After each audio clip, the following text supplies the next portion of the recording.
भूपेश बघेल जी का नाम पहले भी ईडी के प्रेस नोट के माध्यम से उजागर किया गया था चुनाव से पहले, और उस समय स्पष्ट दिख रहा था कि चुनाव के परिणाम को प्रभावित करने के लिए कांग्रेस के विपरीत इस प्रकार की कार्रवाई की गई है। जो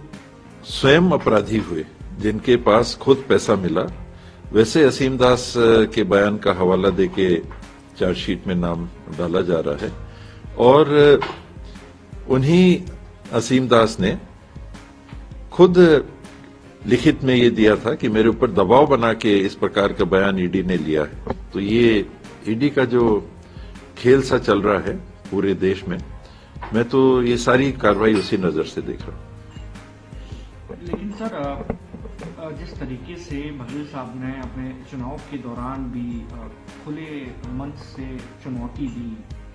और महादेव ऐप से अपना पल्ला झाड़ने की कोशिश की, नाम ना आने की बात करी, लेकिन एक बार फिर जिस तरीके की कार्रवाई हुई है, चुनाव में 4 से 5 महीने बचे हुए हैं सर, आपको लगता है कि कांग्रेस पार्टी के लिए कहीं ना कहीं एक परेशानी की बात है इस तरीके से एक बार फिर ईडी की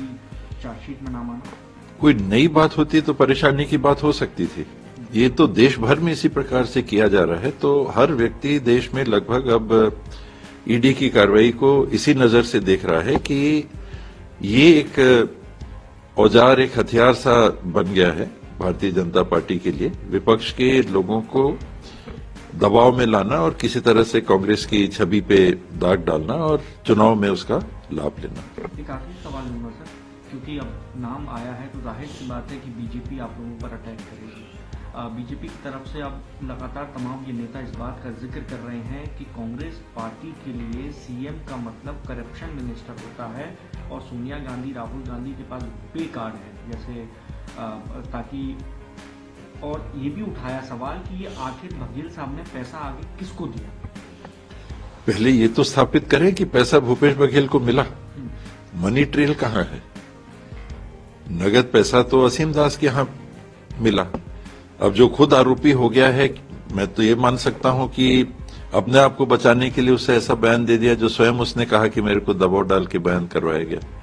तो उसको बचाना है, इनका नाम लो, फिर तुमको देखेंगे, बचाएंगे तुमको।